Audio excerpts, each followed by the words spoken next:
Welcome, bienvenidos y bienvenidas, bienvenue. Este evento cuenta con interpretación en directo en español. Para elegir un canal de audio, haga clic en este botón y seleccione su idioma preferido. Cet événement dispose d'une interprétation en direct en français. Pour choisir un canal audio, cliquez sur ces boutons et sélectionnez la langue de votre choix.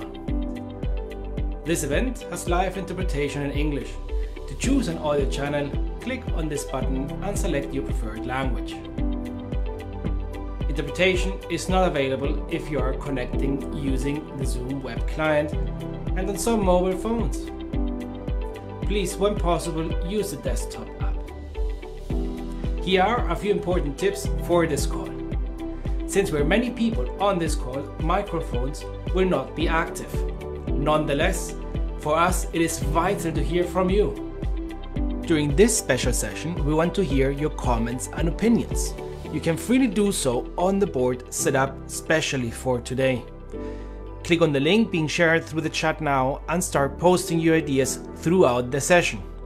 You can also vote on ideas shared by other participants.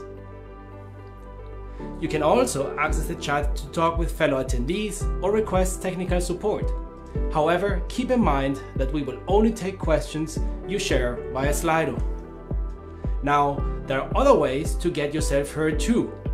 Until Friday, March 26, we will be conducting a collaborative diagnosis on systemic risk for the education sector in the Caribbean. To take part, you only have to access the online board where you can share your views of what makes up systemic risk in the education sector, what puts pressure on the system, where it tips over, and what you suggest we must do about it. The board is available in English, French and Spanish through the links now being shared via the chat. Finally, we point out that all sessions will be recorded. Thank you for being here today, and we hope you enjoy.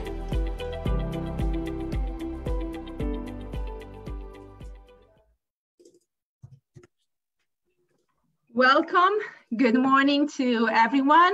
It's really a pleasure having all the participants and all the speakers joining us today for this very important session. This is part of the Virtual Caribbean Safe School Initiative, Pre-Ministerial Forum. The session today is on school safety investment as a key element of economic recovery. This is really an innovative conversation within the framework of the Caribbean Safe School Initiative. So I'm really looking forward to the excellent participation and contributions today. We also have an excellent lineup of speakers who will provide different views. And with no further ado, I would like to introduce our moderator and facilitator of the session today. It is Mr. Isaac Solomon. He's a Vice President of Operations at the Caribbean Development Bank. In that position, he provides leadership and direction to the economic and project departments and the corporate strategy division. In addition, he spearheads the bank engagement with its borrowing members and development partners. Prior to joining CDB, Mr. Solomon was Managing Director for the Eastern Caribbean at the RBC Royal Bank. He has also served in senior position with the Eastern Caribbean Central Bank and the Government of St. Vincent and the Grenadines. He has held directorships on the board of various institutions across the region, including regional airline LIAT and the Eastern Caribbean Telecommunication Authority. He has a long history of community involvement Hannah served as a district governor for District 60B, Jamaica, Grenada in 2014-15 for the International Association of Lion Clubs. In his more recent role, he has provided strong leadership and support to multi-jurisdictional and multifunctional teams. So welcome, Mr. Isaac Solomon. The floor is yours. Thank you very much, Saskia, and good morning, everyone.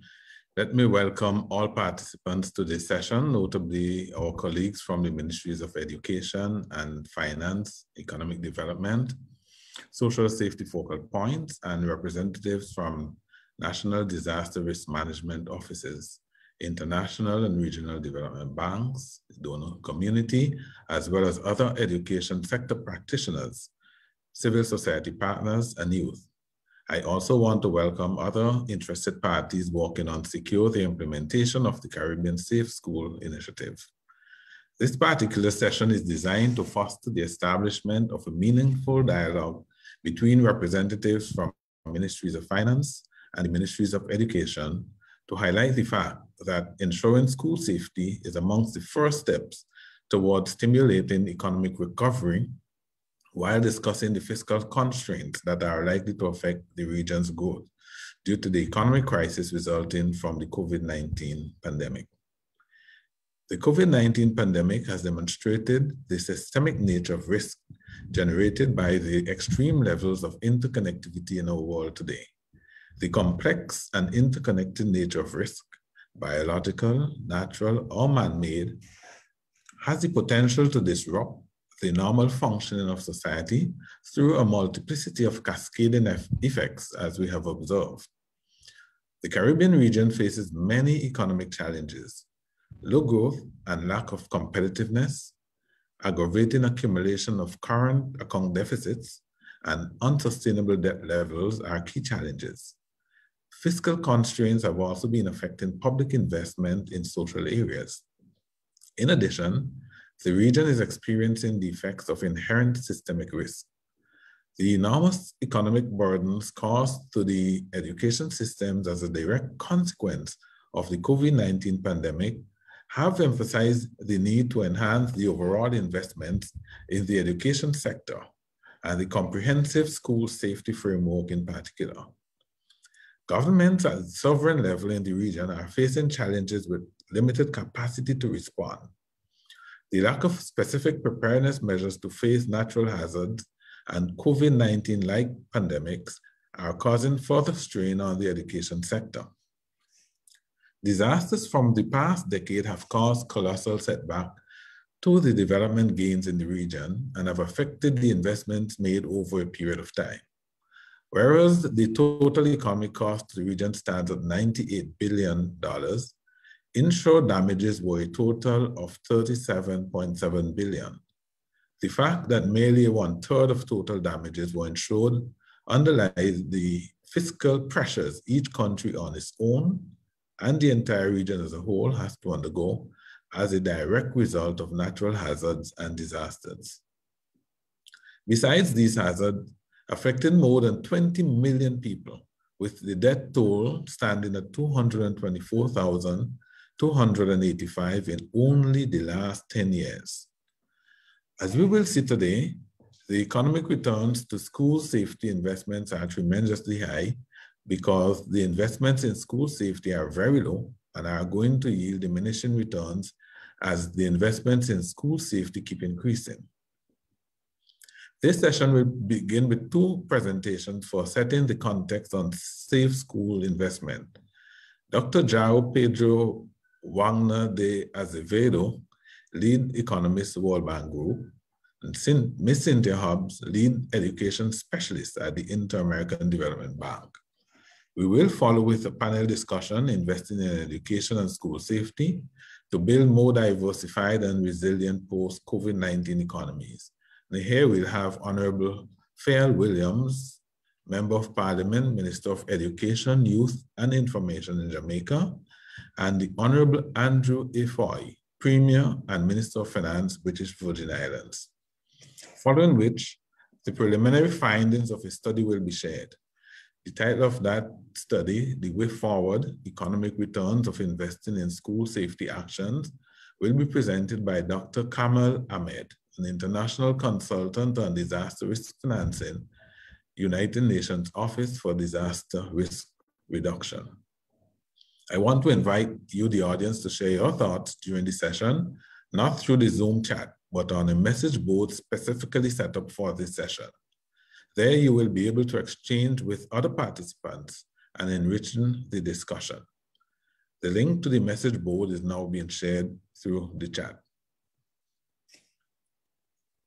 I want now to introduce the first presenter who will contribute to setting the context with relevant data for the discussion.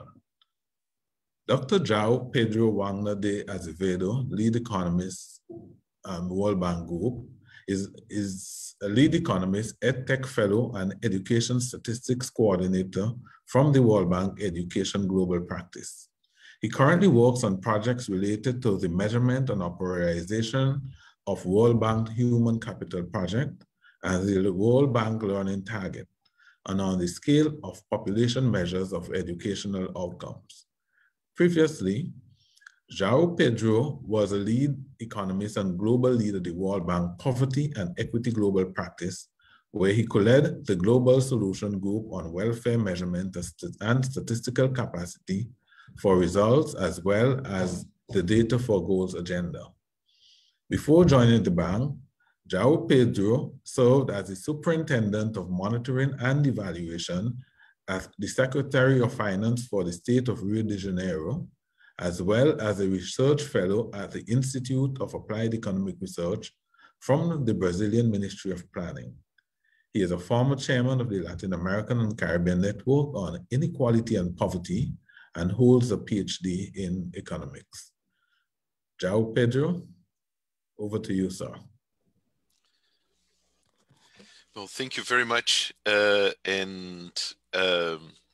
It's a pleasure to be here to share and motivate the beginning of this conversation, which is extremely important, and we couldn't stress this even further. So I hope you can see my screen now. And basically what I'll be kicking us off is with a set of some of the main results of a recent paper that I've co-authored with some colleagues at the bank, through which we basically set ourselves to do some simulations on what could be the potential learning losses of the school closures related to COVID-19. So it has been a year since countries all over the world started to basically experience this terrible pandemic. And one of the first things that countries started doing in order to basically enforce the social distancing was precisely to close schools, right? And in this work, what we try to do is very much set ourselves to kind of do some ex-ante simulations of what could be the potential costs for this generation of students which are currently being affected by this crisis. This work has just now come out in the World Bank Research Observer, and it can be downloaded from the link, and we'll be happy to share the PowerPoints at the website of the event. So what are some of the types of questions that we try to answer with our simulations, right? And how do we see this exercise? We see it very much as a way to engage in a conversation of what are the costs or the potential costs for inaction when it comes to government responses in the education sector to the COVID pandemic, right? And we see it as very much as a forward-looking exercise. We are not trying to do an evaluation of what has happened, right? But really do a simulation of what might happen in the case of inaction, in the case of different policy options that governments might be putting in place. We looked at this from the perspective of different educational indicators. The main one being the learning adjusted years of schooling, or LAYS as we call it, which is part of the World Bank Human Capital Index. We've also looked at these effects in the context of the PISA standardized assessment, which applies for lower secondary students. And we basically explored different simulation scenarios. More recently, we had to unfortunately update this paper with a very pessimistic scenario, since our initial assumptions are actually are getting in a way worse by the day due to the length of this shock. One last set of results that I think I will be touching upon in today's presentation is really kind of bringing this effect into economic costs by looking at the potential life cycle earnings effects in the COVID student generation. So how, in dollar terms, by how much could this this shock affect earnings, future earnings of the students who are currently undergoing the crisis or experiencing this crisis. But I think before we get into the results, I think it's important for us all to remind ourselves that we were already on a massive learning crisis even prior to COVID, right? So in a recent work done by the World Bank jointly with UNESCO, the UNESCO Institute of Statistics, right, we launched the learning poverty measure, which is a multiple dimension indicator of both access and quality of the learning at the end of primary, and the global number is 53% of children being around age 10 being in learning poverty, meaning that those are children that cannot read and understand a simple age-appropriate text. Right, I'm not talking about a chapter book. I'm not talking about multiple pages. We're talking about a very simple text and answering some very specific, some very simple questions regarding this text. And we have today 53% of the children around the end of primary who are not able to do that. In some regions of the world, such as sub-Saharan Africa, this number reaches almost 90%. And if we look at the trends, the historical trends from the 2000s to today, so the last 20 years of learning data that we have, the rate of progress is dismal, right? If business as usual, even pre-COVID, continued, we would expect that by 2030, the world would go from 53% of learning poverty to 43, a 10 percentage point decline in learning poverty over the next 15 years, right? And so we definitely are off track to reach the Sustainable Development Goals. And this is pre-COVID, right? So COVID has just made this situation even worse. We've done some simulations on the impact of COVID on learning poverty, and in one of our most pessimistic scenarios, we're expecting that this 1 year of school closures could increase learning poverty by 10 percentage points, putting the world in an even further behind position, and definitely is slowing down the pace of progress. So that is the stage in which we were even before COVID, right? So what we set ourselves to do on this was to basically try to assess what were the potential consequences of the COVID-19 pandemic and its kind of triple shock, combining health, economic, and the educational sector specific shocks brought about through the school closures, and try to understand what could be the effects on these different outcomes from the educational space, from the human capital perspective of those students. Now, we have two main channels for this shock. One is really the educational, if you will, direct channel, which is the actual school closures, right? So the act that schools have been closed, and the other channel is the income shock of the families, right? Which in our model will affect primarily the dropout rate, but also future learning indirectly. Now, one aspect of the school closures, as we know, is that many governments have deployed mitigation strategies through remote learning and other in a broad sense of the word, right? Not just online, but books, radio, TV, tutors, WhatsApp, channels, right? There has been a multiplicity of strategies that governments have deployed. So as well as and we wanted to capture that, and our model does that, building on scenarios, right? Using the best available data that we have up to now. We know that the government supply of solutions is not sufficient, right? And in the space of what we call the mitigation for the school closures, we have three main kind of parameters in our model, being the government supply of distance learning being one of them. But we know that the supply, it's not the full story, given that in many countries, the learners and the households are not positioned to take advantage of that or take up those solutions, because they don't have the connectivity, they don't have the electricity, they don't have the computers or the mobile phones, the household assets that would enable them to take advantage of that. So we've complemented our mitigation by a second parameter, which is the access or the take-up of this mitigation efforts done by the government, which is our parameter A. And then we have a third and last parameter, which is the effectiveness of distance learning. And here I must say that, again, we're really building on scenarios, right? Because, we don't have hard data on what is the effectiveness of distance learning, right? We have some literature and we build on that for the purpose of this exercise.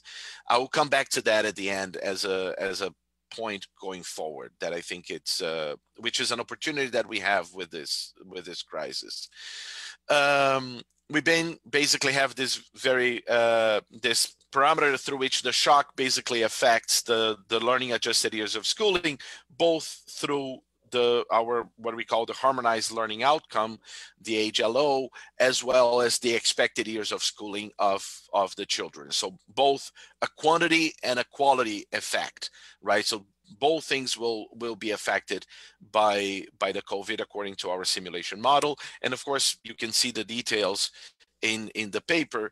And I will focus also very briefly on how we bring this effect into, let's say, into present value by basically looking at the expected earnings of a student, the internationally kind of benchmark kind of returns to education of approximately 8%. And we also adjusted by the expected human capital utilization of these students, right? When we bring the effects into lifetime earnings at present value. So some of the main results of this are the following. And I will emphasize the Latin American one and the Caribbean, of course. So our baseline situation is that, the world was at 7.8 learning adjusted years of schooling, meaning that a child born today, we expected that by their 18th birthday, they would have about 7.8 quality adjusted years of schooling, right? And with COVID in our very pessimistic scenario, this number would drop to 6.7.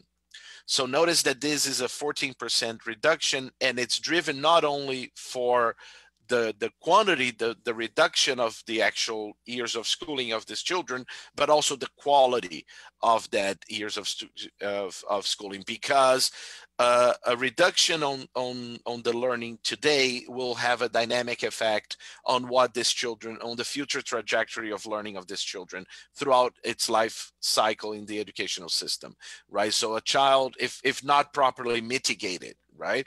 And that is a critical aspect of this. Now, in Latin America, this result is very much in part to the global average, right? As you can see it in the table next to it, which is highlighted in this row here, right? And we can come back to some of these points in the Q&A section. In terms of dollars, we are talking about $1,200 of expected reduction in earnings per year in 2017 PPP values, right? And in trillions, this, in the most pessimistic scenario, this would be approximately $16 trillion in the pessimistic scenario, and approximately $20 trillion in the very pessimistic scenario. In Latin America, that's $1.5 trillion of loss. That's about 20% of the world GDP today, right? And this is just in terms of private losses, right? If you think of this in terms of our spending in education on an annual basis, this is about, or for this particular cohort of students, actually, if we look at, you know, how much governments are spending in the education of this particular age cohort of students, so they're 12 grades, and the amount of time that they will be in the education, or the expected a number of years that they will be in the educational system, that is about 30% of the investment that that will go to waste at some level, right? In Latin America, it's not as bad as the global average. It's 25%, but still, it's massive, right? If we compare the private losses, right, against the expected investment that will take place in education, we're saying that if not mitigated and now remediated, right, we're talking about a quarter of this investment potentially going to waste, right? Now, this is, we have the results also in terms of the PISA scores and in terms of the share of kids that might fall below the minimum proficiency level, and here in the PISA score. But just for the sake of time, I will come back to some of the reflections of this exercise.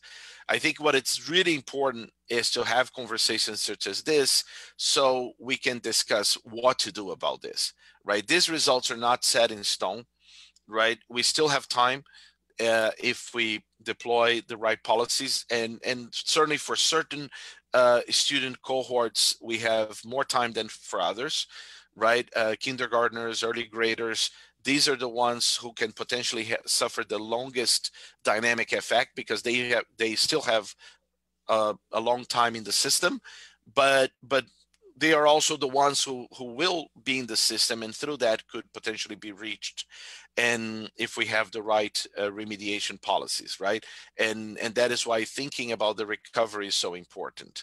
I think definitely it is important to be thinking about how to measure the actual learning losses that our students are experiencing during this. So the simulations are useful to understand the potential effects, but they will not replace the actual measurement of learning losses, and as the educational systems reopen.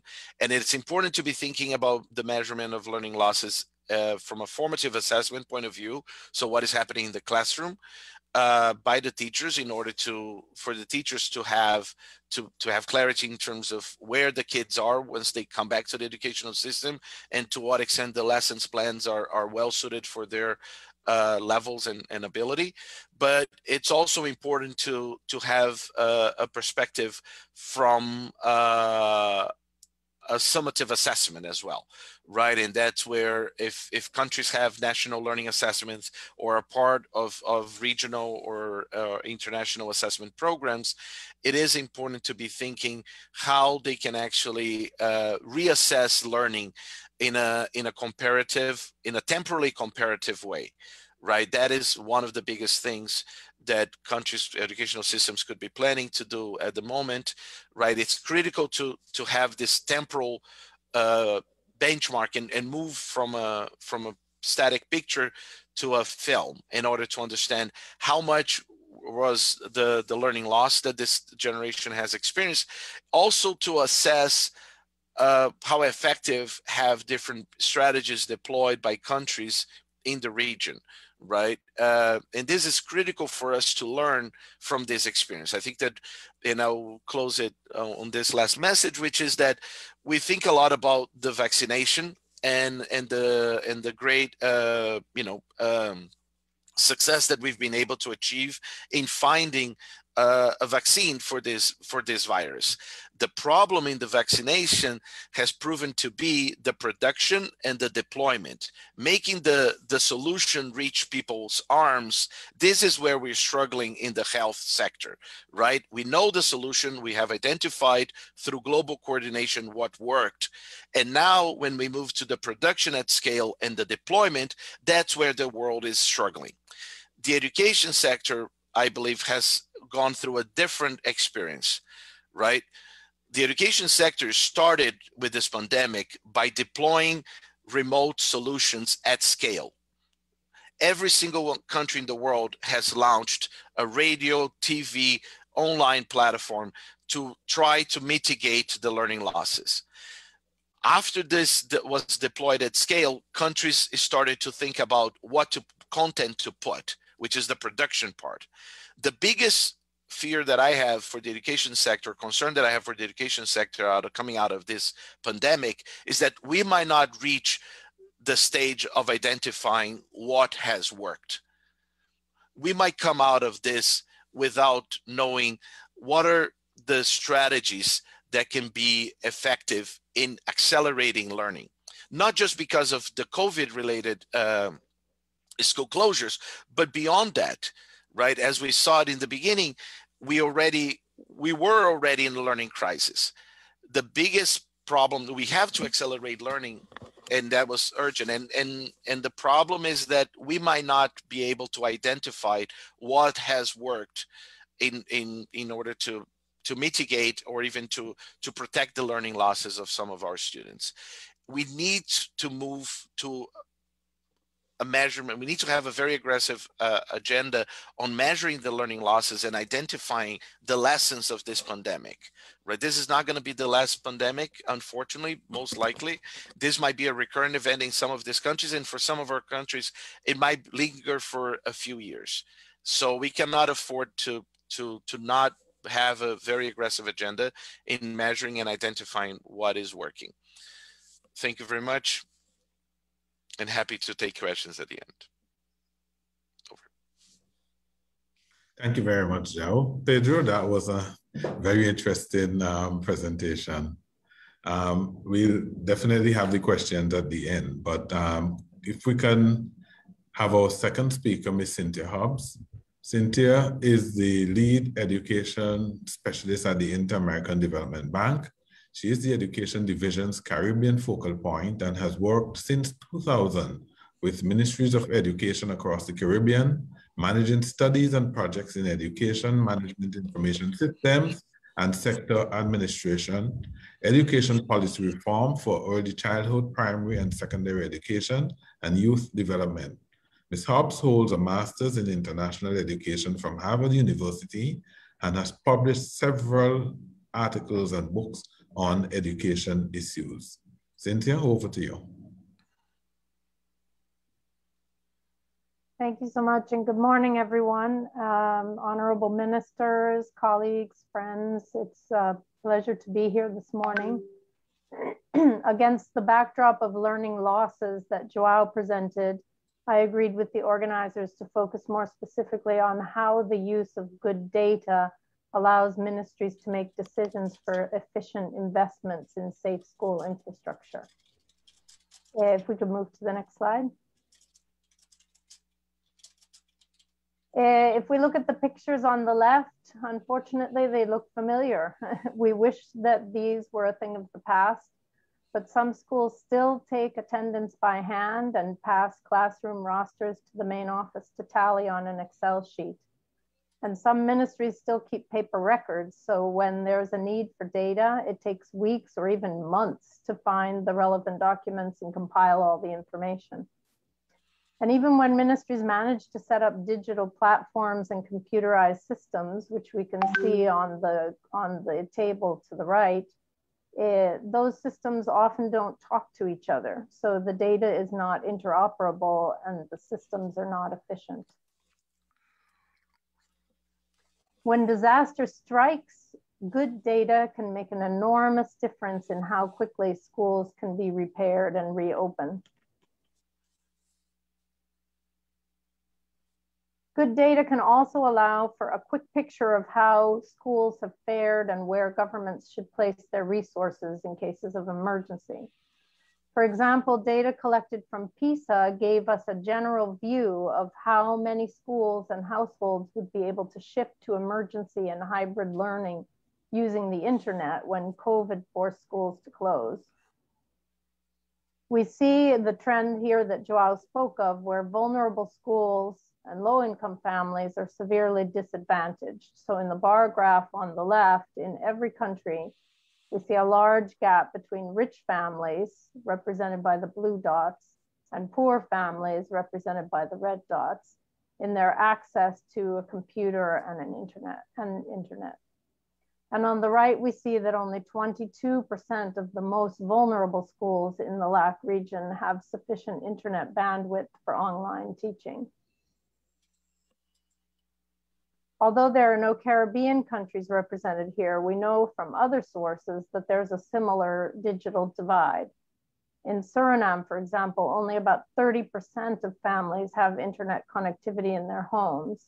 And we also know from a Ministry of Education survey that 65% of teachers indicated that they did not have access to internet and a laptop or computer at home and are not familiar with distance education or e-learning aspects. This led the Ministry of Education to conclude that ICT readiness of teachers in Suriname is very low. The IDB has done an in-depth study of education management information systems in 18 countries and cities across the LAC region. We've highlighted the countries in the Caribbean in the boxes, so they're easily identified. We also collected additional information when the pandemic first hit, and this gave us data on how ready countries were to shift to online learning. In Jamaica, for example, connectivity is widespread, which is why they have a green dot at the top of the graph. And most schools are connected, but in a sample survey in our EMIS study, only 53% of schools reported adequate speeds for streaming and online classes. Low bandwidth and service interruptions are frequent, especially in rural areas. So what is an education management information system? We've defined it as the set of educational management processes that design, record, exploit, and generate strategic information online in a comprehensive manner, framed by a specific legal, institutional, and technological infrastructure. And today I would like to focus on the first process, which is management of physical infrastructure and equipment. In the process related to management of school infrastructure and equipment, we look at three different aspects in the collection and use of data: the systematized baseline data, the data on school buildings, and the use of data for management and action. And it's worth noting that in our EMIS study, only one country had a well-established process for managing school infrastructure and equipment, as you can see in the graph down in the right-hand corner. That country, by the way, was Peru.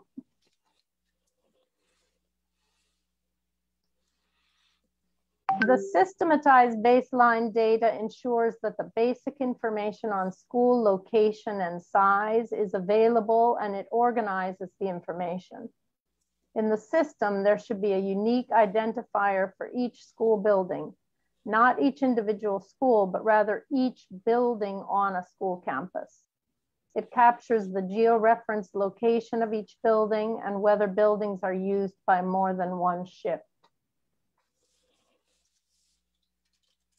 The data on school buildings describes how the schools are used, the condition of the physical infrastructure, furniture, and equipment, and what repairs may be needed. This information should be captured on a regular basis through an infrastructure census.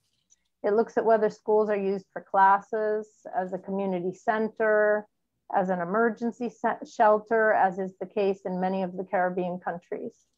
It also captures the basic services available, including water, electricity, sanitary facilities, telephone, and internet connectivity. And as the pandemic has shown us, internet connectivity should be considered a basic service from now on.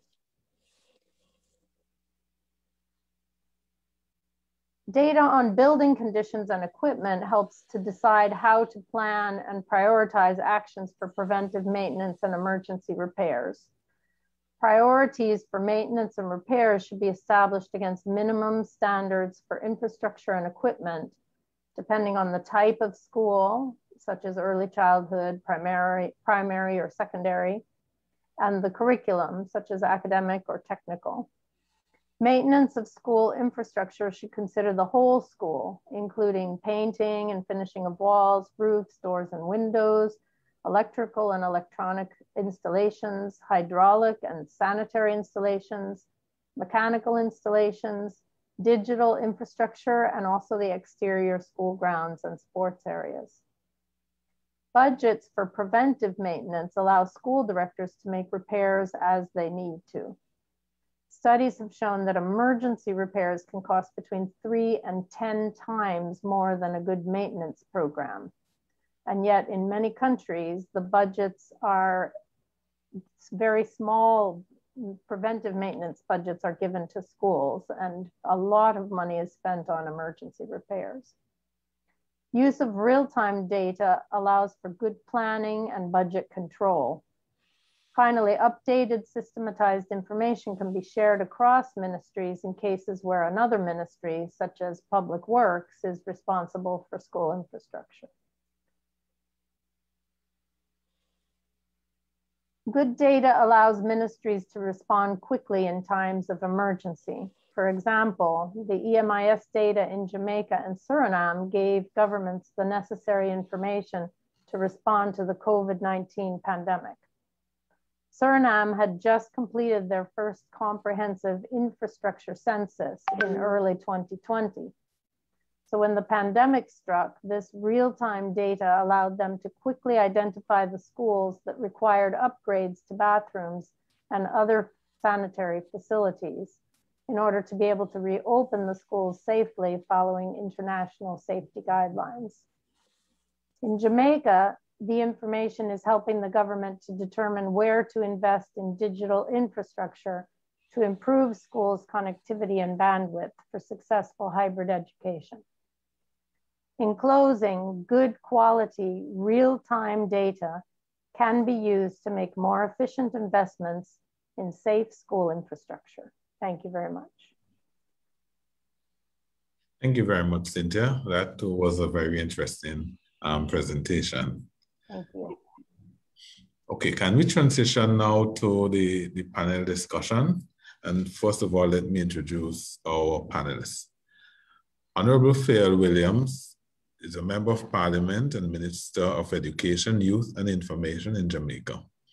Mrs. Willams is a Chartered Financial Analyst by profession. She has an MBA with a concentration in finance from the Wharton Business School at the University of Pennsylvania and a Bachelor of Arts in Economics from Harvard University in Cambridge, Massachusetts. Mrs. Willams, the former Executive Director of Kingston Properties Limited, has been serving as Member of Parliament for St. Andrew East since March 2016.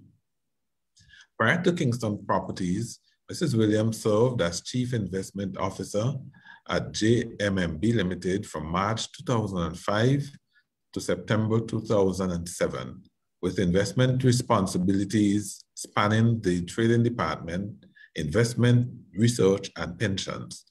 Also, During the period September 2002 to February 2004, Mrs. Willams consulted with JMMB in the areas of market risk management and investment research, where she led that company's efforts to develop investment research capabilities.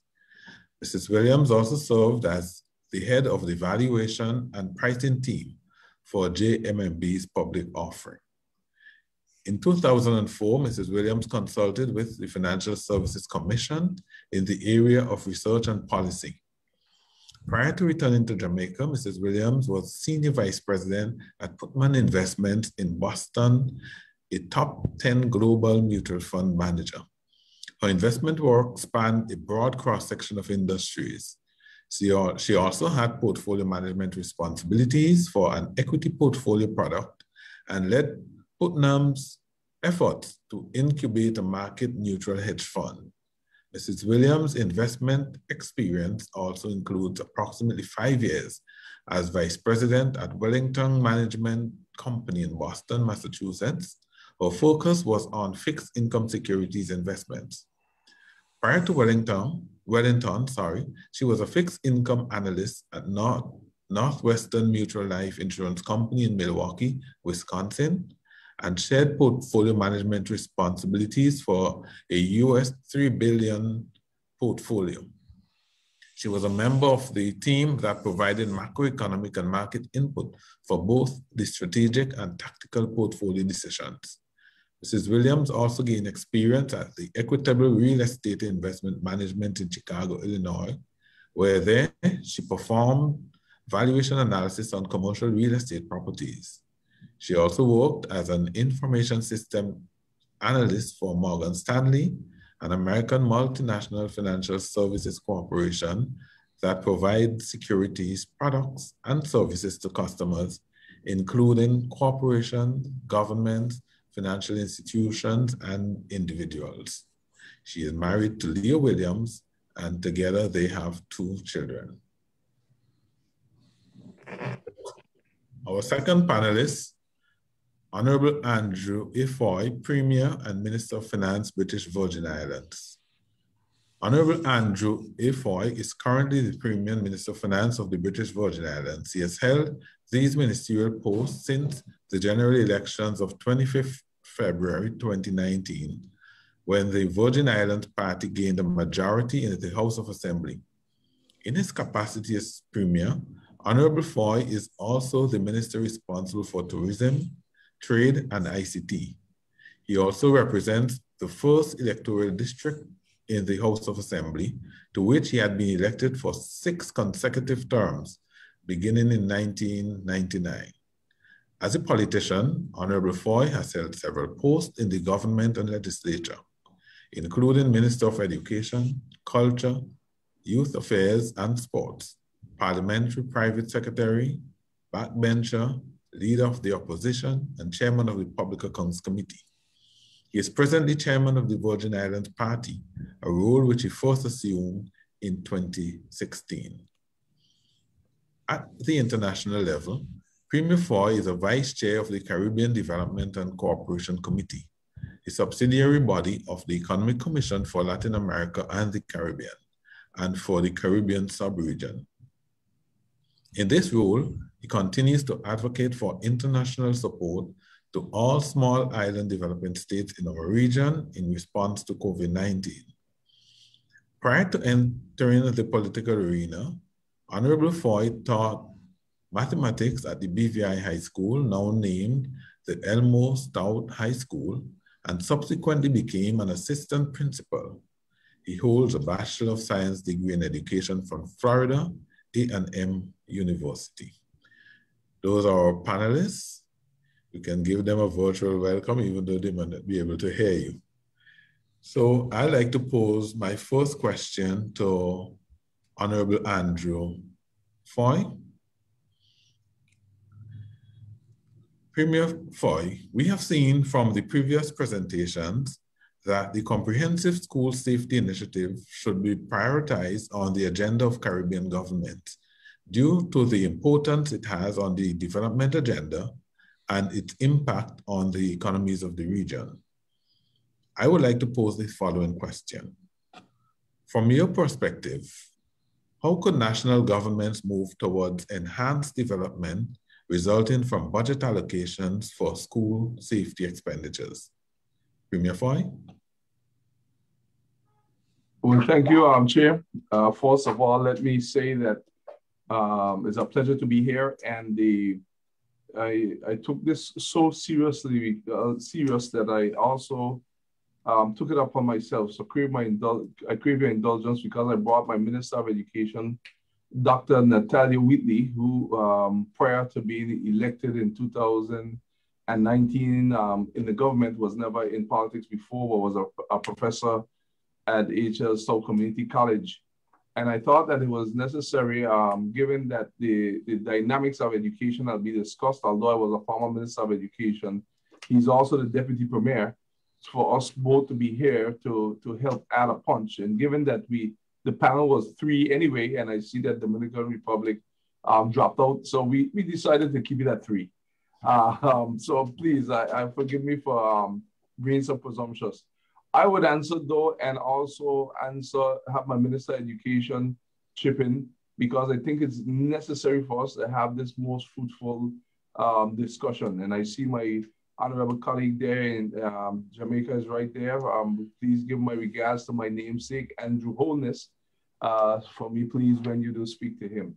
I would say in terms of the question that was asked, I would first of all say that one of the challenges all countries have at this time, which is no secret, is that they have high demands and low resources. And especially with COVID-19. And one of the areas that we are saying now in our territory, after now going through and still going through COVID-19, and also for us coming out of still on the heels of 2 Category 5 hurricanes, which when we took up the government, we are saying here in our country, we haven't had 30 good days to breathe. So we've been dealing with that. But what we have noticed is the need for more resilience in the disaster management to make sure our schools are more resilient. But for me, being a former Minister of Education, and I would allow the Minister of Education to give his input, even more important than the physical structure and the resilience, I have seen the need over the years and been pushing for it, is to teach our teachers to master technology. The truth be told is that we will never truly go back into what we call chalk and talk or Promethean boards alone. The world now becomes your classroom. And yes, there are persons who have difficulty with just being online and staying focused, and we have to zero in on those. But we have to build schools now bearing in mind how to improve technology in terms of internet and also access to the technology. One of the fears that our educators have with technology is that the students are more tech savvy than the teachers. And there's a intimidation factor by the teachers in this area. So we have to find how to bridge the gap, because the teachers have the content and the students have the competent way of how to handle the technology more. And we have to recognize that in bigger places, or even right here in BVI that's a little smaller, we will never be able, again, right now, unless we find some major new industries, to afford to hire in each school all the teachers that we need. That there is wishful thinking in a lot of ways right now. So we have to see now how can technology allow us to have our children in the physical classroom and invest in that, invest in being resilient, but have one classroom now being able to have many subjects through technology, and have certain teachers act as whether the aid to allow for guiding them through it. For example, in my dear colleague's case there in Jamaica, you may have someone teaching physics, but you can't afford a physics teacher all over. So we have to now use technology to be able to go and have that physics teacher being teaching physics all through, whether it be Jamaica or even right here in BVI. So that we can make sure that whatever subjects need to be taught are taught through using technology. One of the things that we see is we need a paradigm shift in the way we're thinking about education. because the business world has already shifted, and that's what we're training them to go to. Every wall around the schools have already shifted, but using education is always a battle to get that paradigm shift done at the same pace as a private sector does. But at the same time, too, we have to attempt to shift our mindset from the way we think about education, the way we fund it.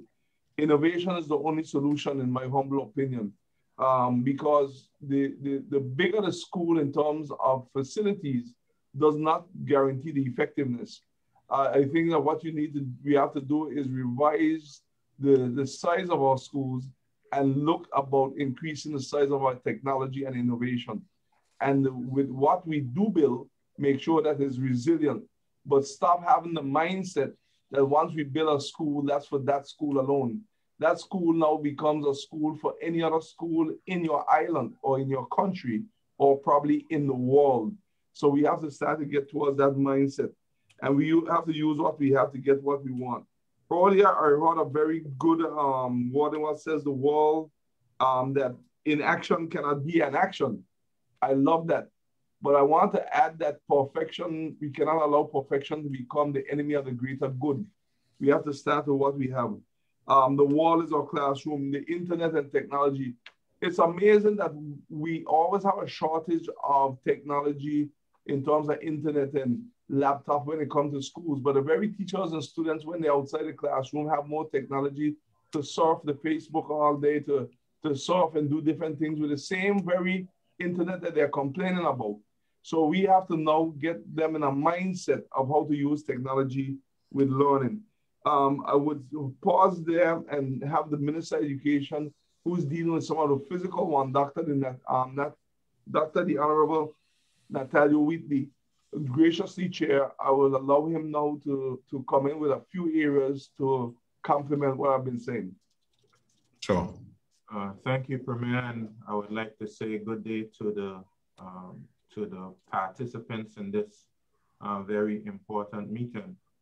To just add a little bit to what the Premier said, I'm sure persons on this forum would be aware that the BVI has a model for safe schools, that where we've gone a bit beyond the safe schools concept.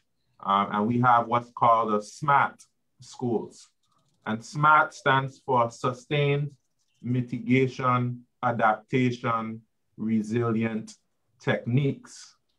And on the heels of the 2017 hurricanes, along with the floods that we had in 2017, I believe that we have a unique opportunity here in the BVI, because over 80 to 90% of our school infrastructure was destroyed. And the Minister of Finance, Honourable Andrew Fahie, has led an effort to recover from those storms of 2017 and those floods. And we're currently building schools which are to our SMART standards for schools. We are building schools which have low energy light bulbs. We're building schools where recycling is a big part of the schools. We're building schools, as the Premier has said, that equipped with technology. And especially in this era of COVID-19, the investment we've made in technology has been important in keeping our children safe from COVID-19. And we invested probably in about more than 1,500 laptops recently to ensure that our children can learn via distance learning. We have solar panels that we have one school now that's the first building on the island with a bi-directional grid, meaning that this solar powered school would be able to feed energy back into the electricity grid. So when you speak about enhanced development through budgetary allocations, it really is a question of willpower. It's really a question of national prioritization. And I think here in the BVI, we would have an advantage having a Minister of Finance as a former Minister of Education. So it doesn't take much for me to persuade him that we have to make the resources available in all of these particular areas. He's well aware of the importance of it, and we've rightly budgeted a great deal of resources in rebuilding our schools to smart standards and to also retrofitting existing schools to smart standards. I think that we've done a fair job thus far, given the resources that we have at our disposal. And certainly with the diversification of the economy that the Minister of Finance is leading, we expect that we'll put more resources into building schools to smart standards. And the last thing I'll say is the Premier has done something very innovative. We had a money services legislation that we amended recently, which allocates 20% of a tax that we have on our money services going directly into school infrastructure and into our education system generally. So we have a 7% tax on money services like remittances, for instance, and 20% of that 7% tax goes directly into educational infrastructure. And we can perhaps think about allocating specific percentages of resources on taxes and new initiatives to be able to fund, the building and retrofitting of schools to smart standards. Thank you for allowing me the opportunity. You're most welcome, Minister. I think you're fortunate to have the sort of Minister of Finance and Premier that you have to ensure that you get the best of both worlds. Yes, that is certainly an advantage. Yes. All right. Thank you very much.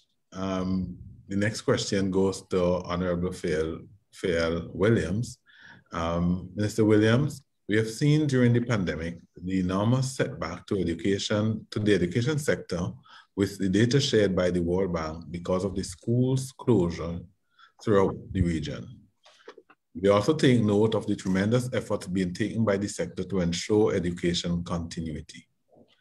Based on the Jamaica experience, what ways would you suggest to our region's governments to better prepare schools so that they can be more resilient and be able to better withstand such shocks in the future?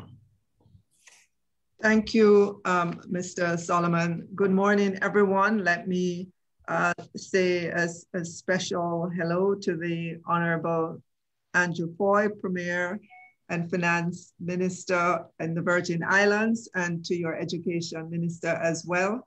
Let me acknowledge Mrs. Cynthia Hobbs, Lead Education Specialist at the Inter-American Development Bank, Mr. Azevedo, Lead Economist at the World Bank. Thank you.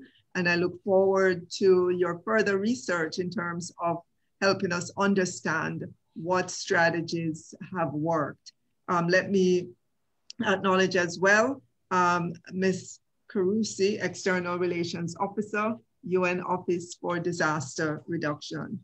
First, I would like to say that there will be challenges in prescribing a region-wide solution to potential disasters and disruptions in the education system.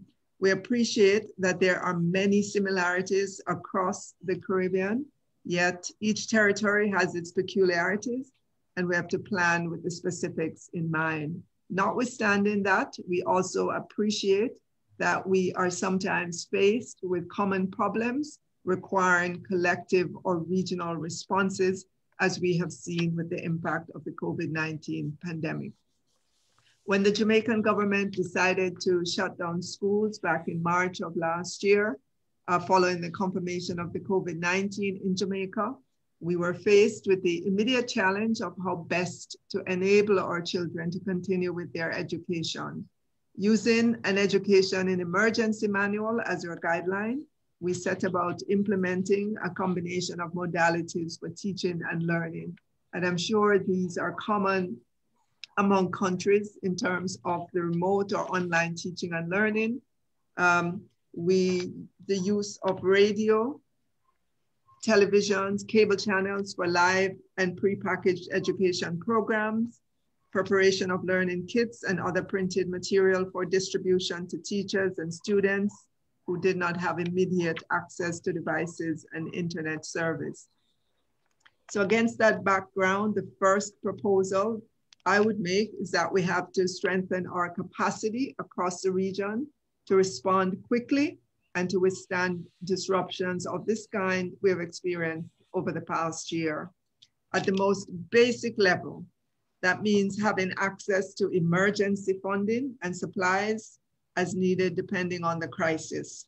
As some of us found in the early weeks of the pandemic, shortages of masks, tests, ventilators, and other essential items left frontline workers and the general population dangerously exposed to the disease itself.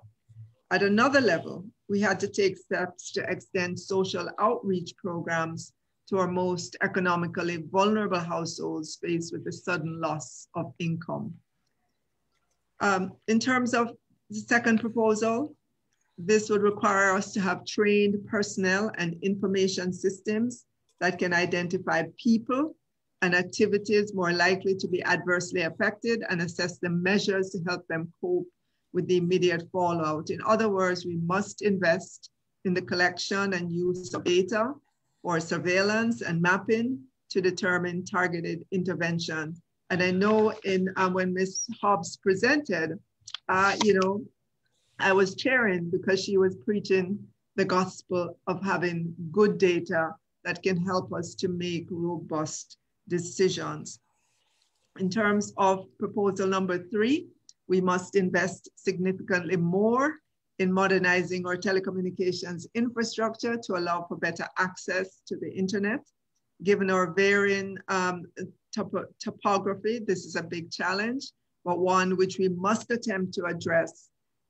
Global trends, in fact, make this an imperative, not only to mitigate the impact of disasters and disruptions, but also to better prepare our students for contemporary realities.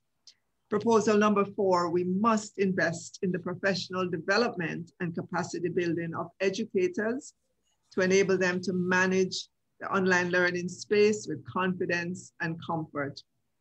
Proposal number 5, schools must be furnished with the equipment to facilitate remote teaching and learning. And number 6, teachers and students must be enabled to acquire devices to participate in online learning. And we would have ensured that all our teachers, all 25,000 of our teachers, were given a tablet.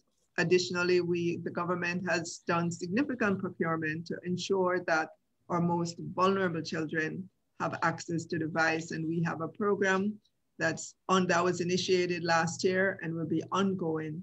And it's called One Laptop or Tablet Per Child to ensure that our children have the needed technology and that they are learning and they're using it well.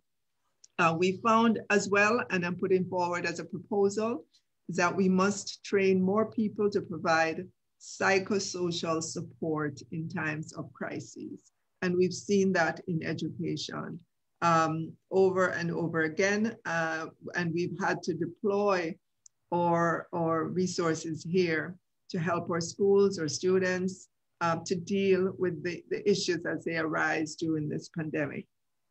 Proposal number 8, we have to invest in diversifying our educational programs so that economic fallout do not impact a majority of our people in the same way.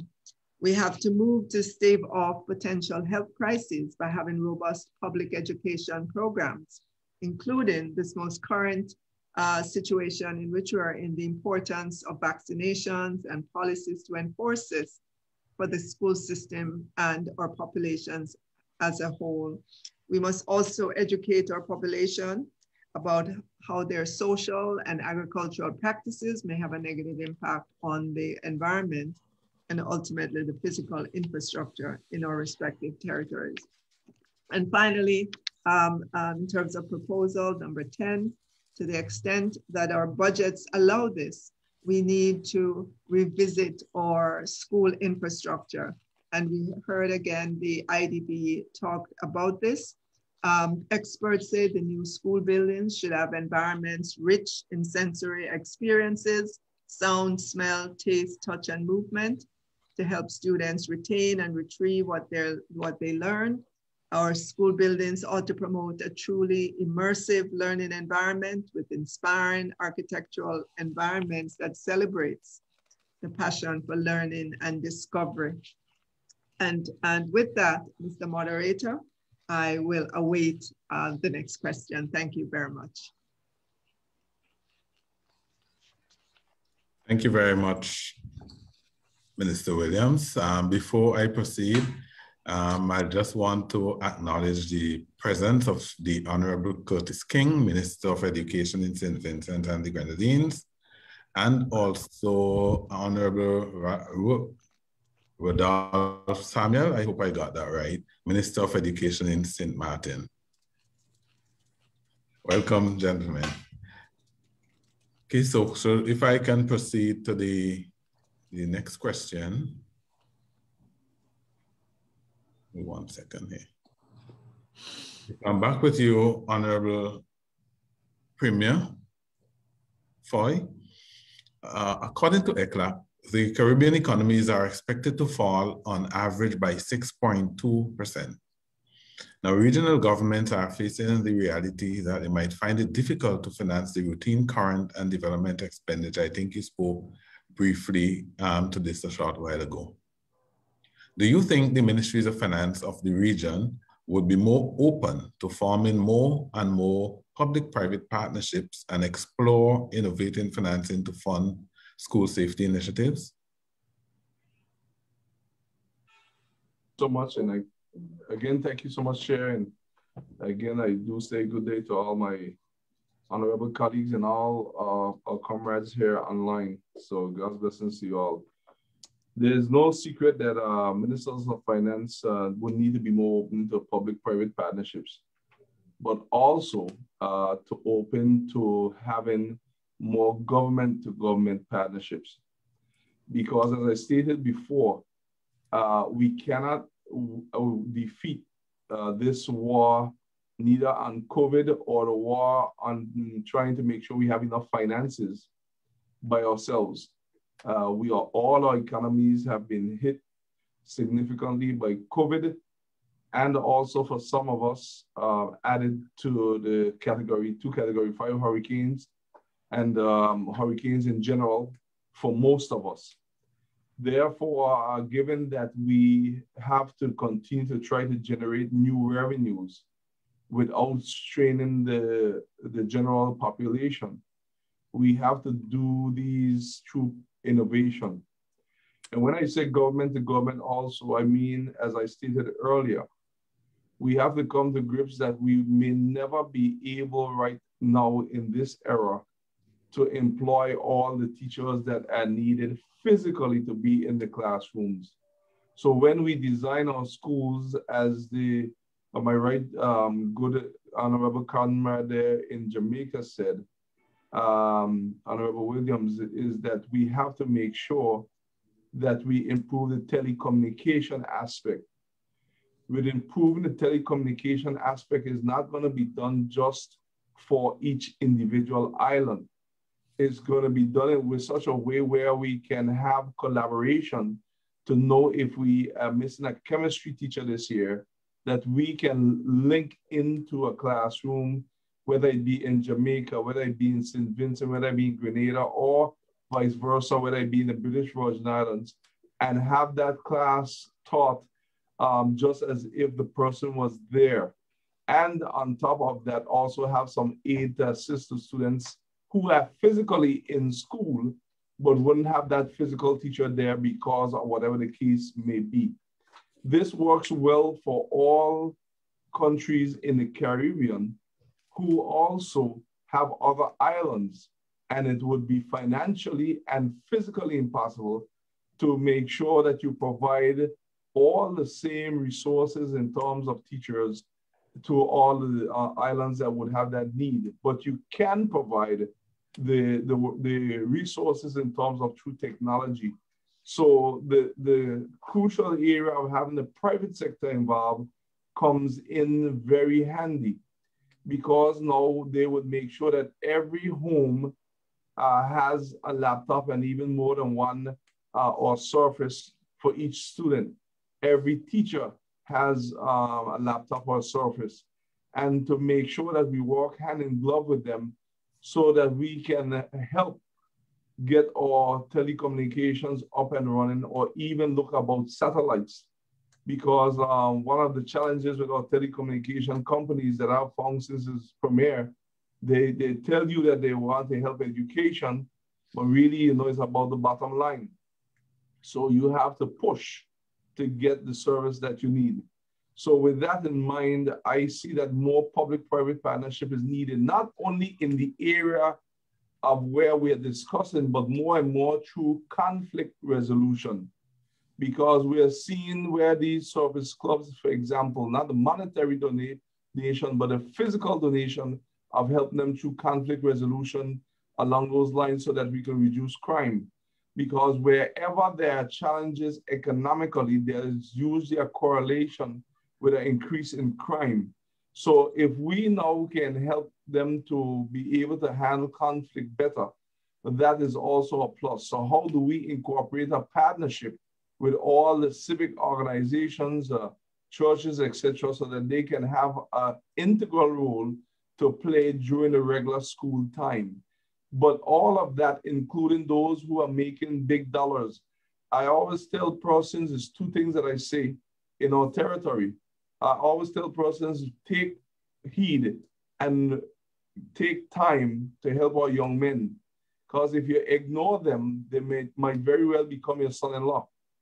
And take time to help your young ladies, because if you ignore them, they may become your daughter-in-law.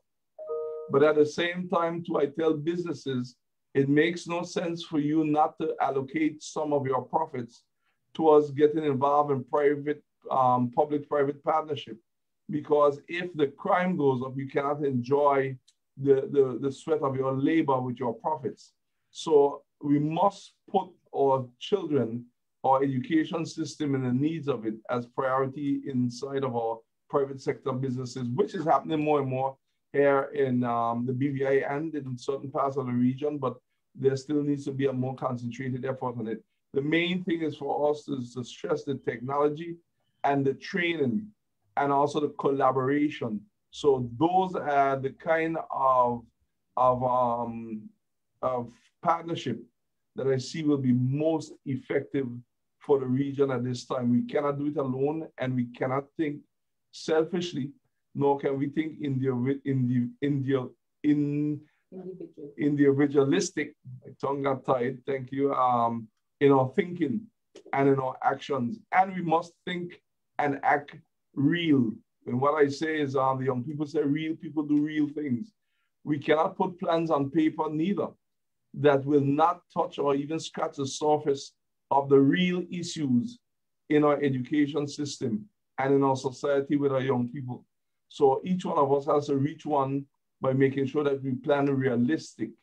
And with our planning, one of the things that I've found is that we plan in education, we plan so much years down the road that we forget that we need some quick win with some low-lying fruits to win those that are now going through the system. And we can do that through technology. If technology can grasp our children's interest in all kind of other things, we can be creative and allow it to be done through education. So is the will along with the partnership? And the answer is yes. As Minister of Finance, I will encourage every Minister of Finance to form partnerships so that we can have a strong country, because the stronger your education system is, the stronger your country is. And if you want to see a country, how it will be in the next few years, just look at the education system now. And Mr. Moderator, if I can just briefly add to that. Here in the BVI, the question of forming partnerships to be able to finance our SMART initiatives is not just a matter of theory. Because of our experiences in 2017 and now with COVID, it's actually something that we have a track record on. So in response to the destruction of many of our schools, we've had private donors build schools wholly and completely. For instance, we have one school that has now become the model for all our future schools. It's a school that we called Enos Adams Primary School here in the Virgin Islands, in a very beautiful location here in the BVI. That school cost between $2 and $3 million, and that was wholly built by a private donor. And we also have a Adopt a School program that actually the Minister of Finance and previous Minister of Education, in his wisdom, saw that the need and the opportunity for our corporate service providers to provide corporate responsibility by adopting schools. And through that initiative, we've had whole schools rebuilt, and we've had whole schools equipped with technology, and even providing solar panels and things like that to the schools. I already mentioned previously about the innovative solution the Minister of Finance provided by direct initiatives that and direct tax measures that are tied to education and tied to school infrastructure. I also have to acknowledge the partnership we've had with the Caribbean Development Bank, who provided resources in line with rebuilding to smart standards. And moving forward, we have partnerships as you would know, in the Caribbean region, tourism is our bread and butter. And we're blessed that we still have developers who want to invest money in tourism, even in these COVID times. And the Minister of Finance, one of the things that he always negotiates with any development is either scholarship opportunities or building schools. We've had developers commit to building some of the new schools that we have coming on stream. We have another school, Jas Van Dyke Primary School, that's going to be built majority by private donors. So certainly the partnership between government and private entities and also our lending institutions is extremely important in pushing the safe school and the smart school initiative.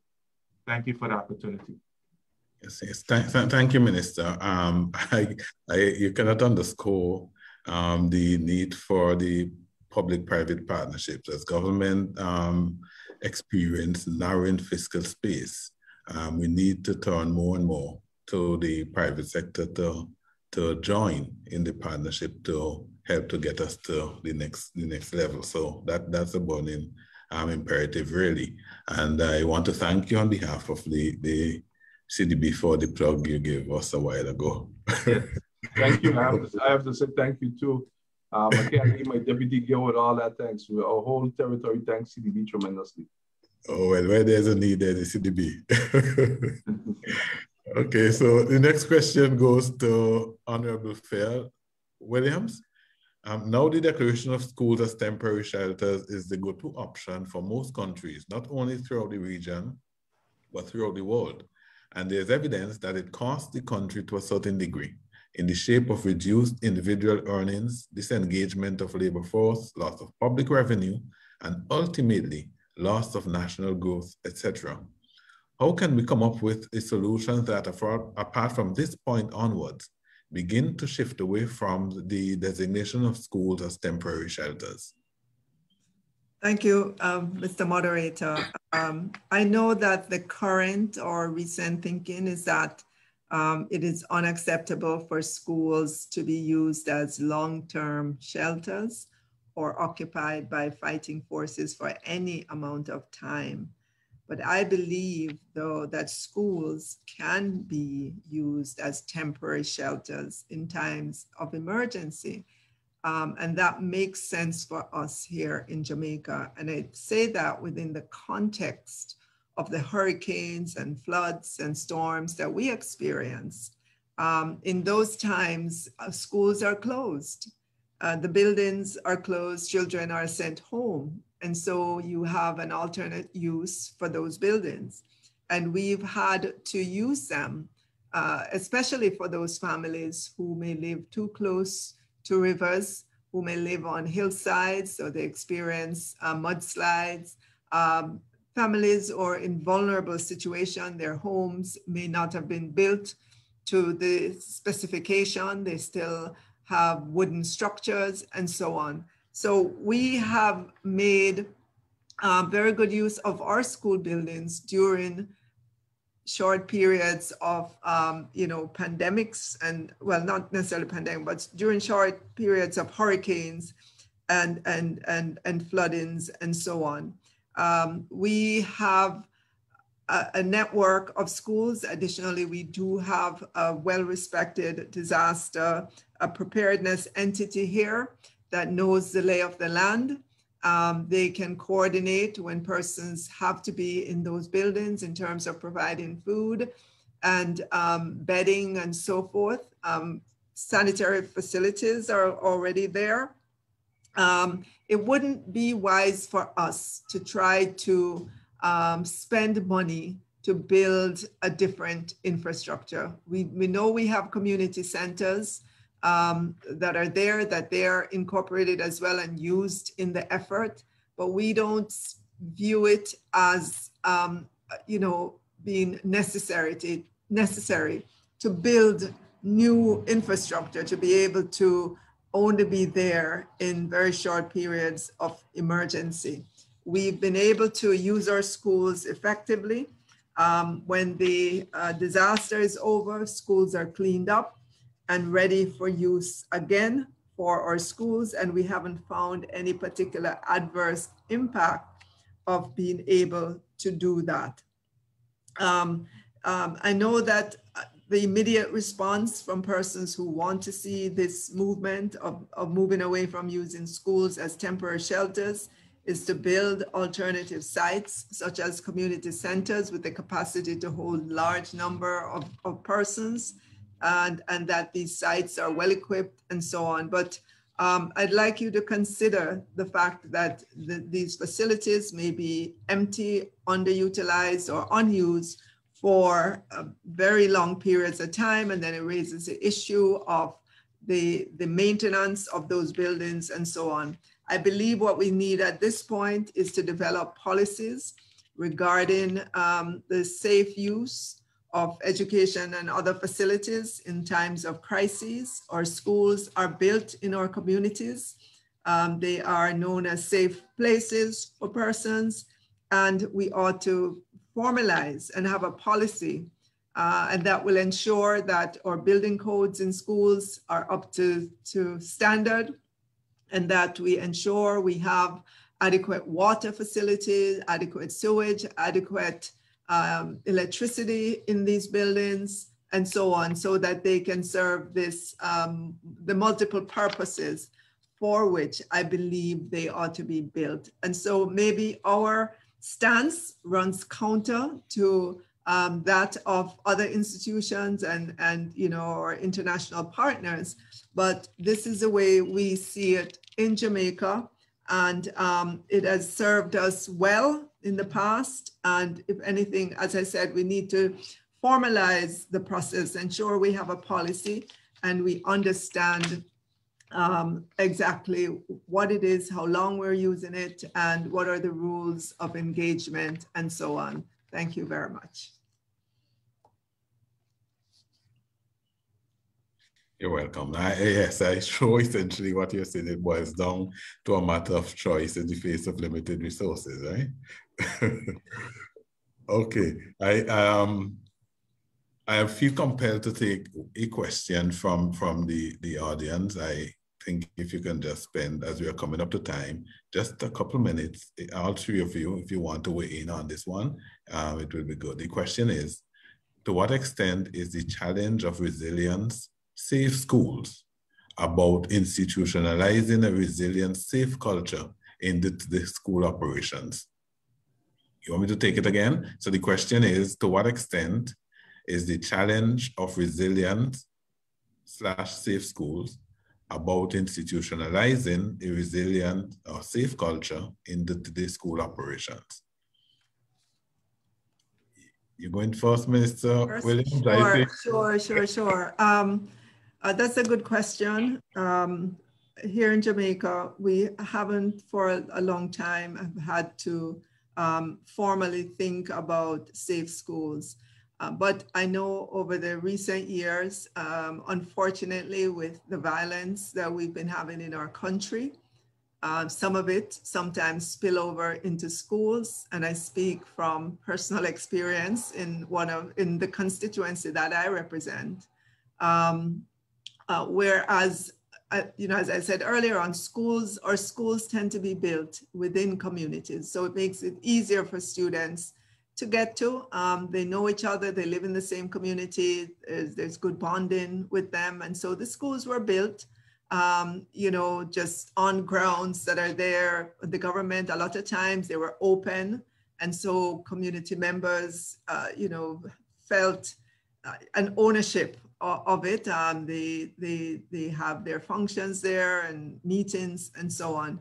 But we have found that we've had to begin a program of securing our schools, building perimeter walls, putting up surveillance, instrument cameras, and so on, because of the kind of level of indiscipline that we're seeing and level of violence that we're seeing that sometimes spill over into our schools.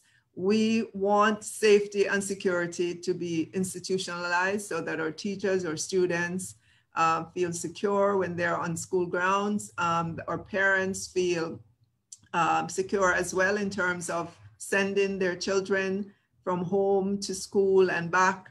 And it is in school that we learn proper behavior. It is in school that we're taught a lot of things. And so having such a program instituted in our schools, I think will only benefit us for a very, very long time. Premier, you want have anything to add to that? Well, it's always difficult to follow such a astute lady, but I'll try my best. Thank you, Honourable Williams. I thought that was very thorough, your response. For us in the BVI, which the Minister of Education would be able to elaborate on even more. One of the things we recognized after being hit with hurricanes Irma and Maria, that we had to move away from having our schools being shelters. And we were able through the EU and PAHO, who collaborate to plan the designs, to redesign and equip our centers. And we were able to get €2 million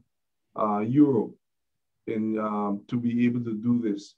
So right now, we completed most of the redevelopment of our community centers to become shelters for hurricanes to move away from the schools. So that is one lesson that we learned coming out of Irma and Maria. In terms of other areas of the question, I will let the Minister of Education, who is more au fait with the day-to-day of it and the plans that have been done with it, to elaborate a little more. Yes, thank you again for the opportunity. Just to expand a little bit on what the Premier has said, the reason why we moved away from the schools as shelters, because even following 2017, we had some instances where, of course, persons had their homes destroyed for many months, and it resulted in delays to the opening of schools, and it caused some challenges there. So we wanted to make sure that our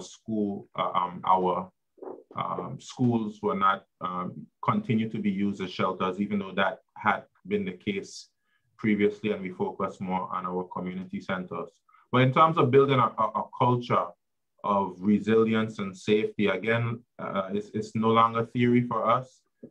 We are in the hurricane belt. We've been seeing increasing activity. I believe this past year is a record-breaking in terms of activity in terms of hurricanes.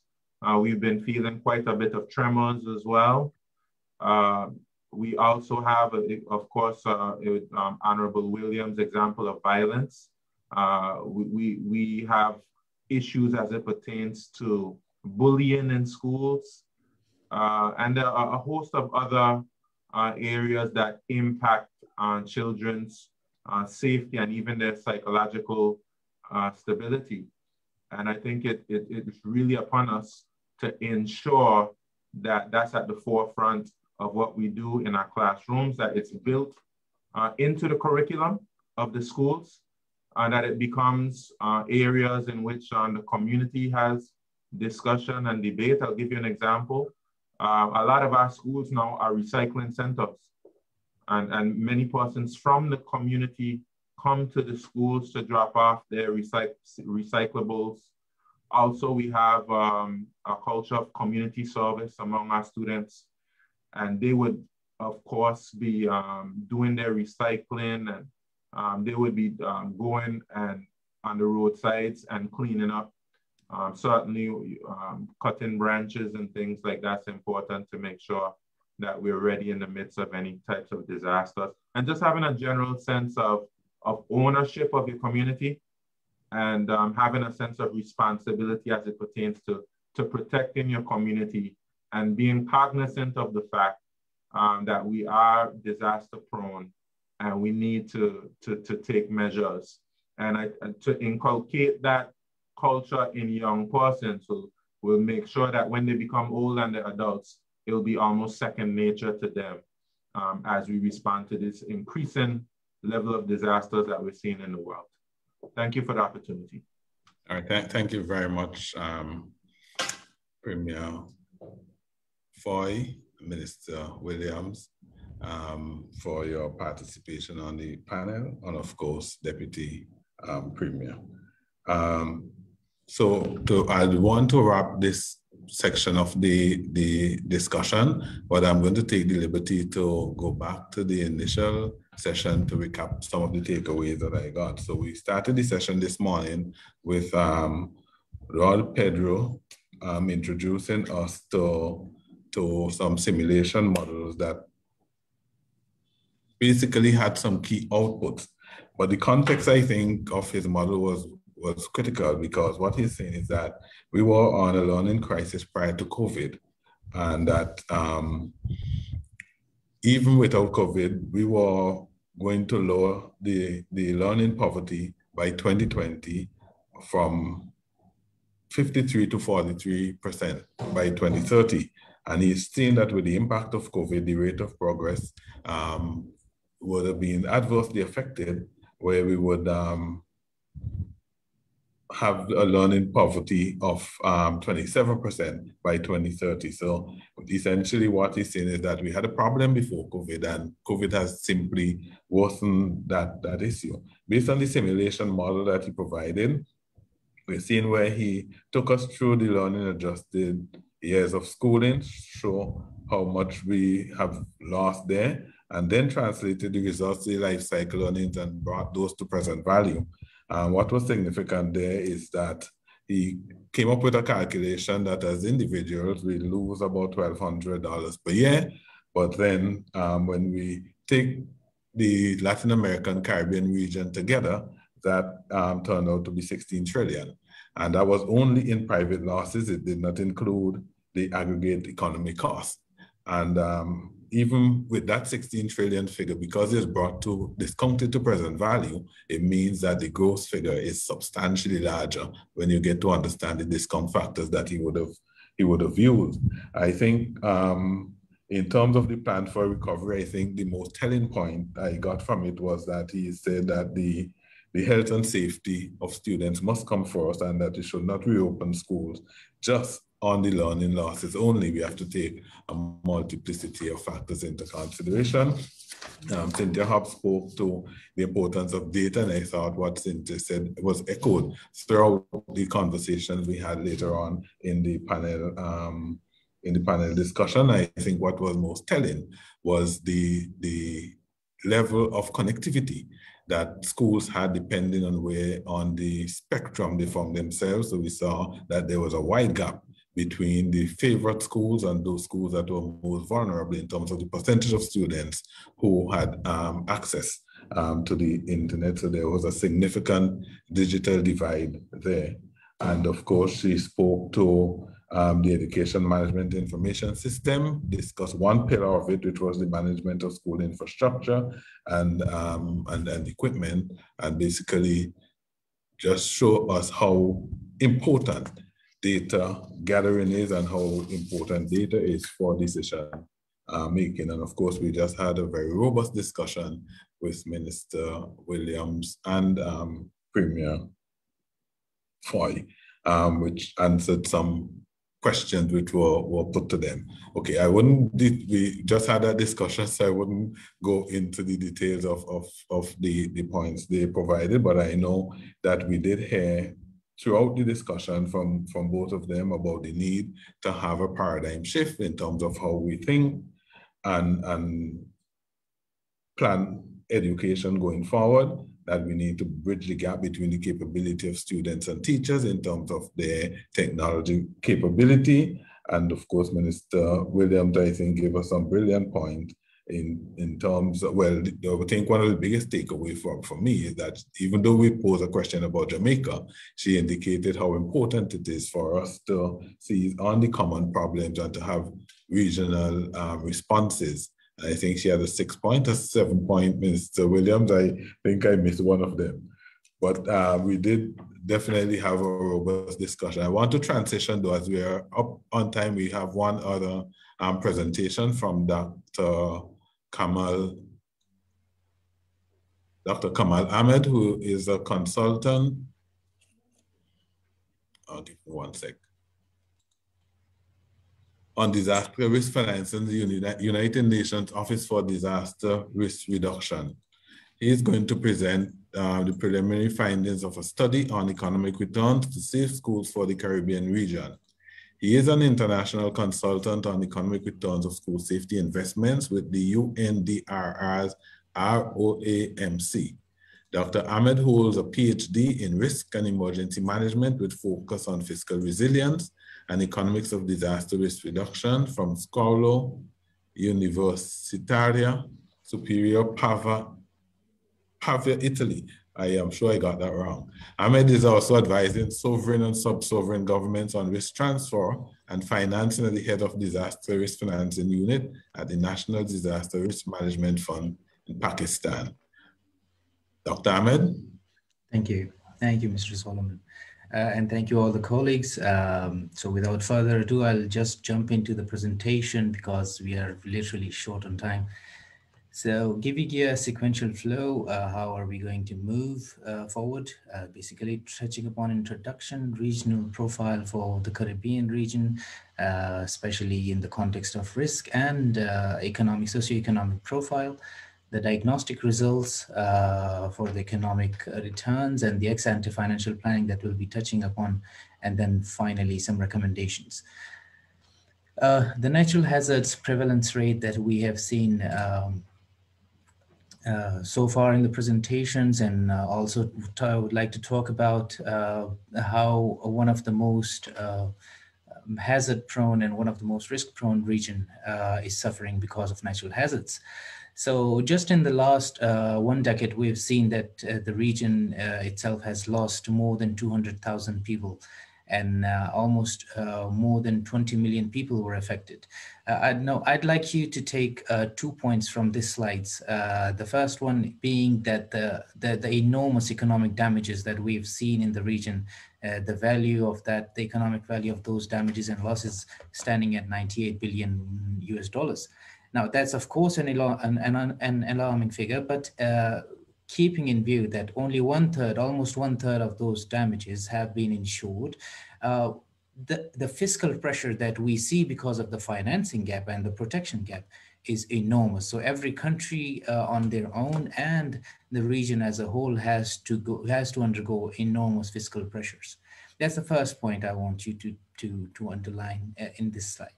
The second point that I would like to emphasize in this slide is if we look at the distribution of these natural hazards, what we see is almost 97% of natural hazards are linked with climate change. So most of this vulnerability and the high risk is directly related and basically caused by climatic change, and only 3% of the share is by the geophysical hazards, earthquakes in this category. So a major problem for the region definitely is the hurricanes, the storms, and the floods itself.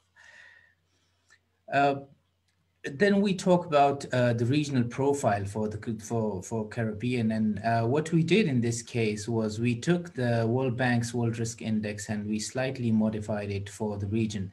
Now, this risk index is built on 5 components. The first one being the exposure module, and then the next one is susceptibility and the vulnerability modules. And then the 4th and the 5th are the lack of adaptation capacities and the lack of mitigation capabilities, which are the coping capabilities. What we see in the risk index is, although the scores vary from different classes, and you can see these classes are ranked as very low risk to very high risks. And then, of course, we have countries, and a good number of countries for which there is no data available. And the 3 countries that actually make it to the top 10 very high risk are Dominica, Antigua and Barbuda, and the Guyana.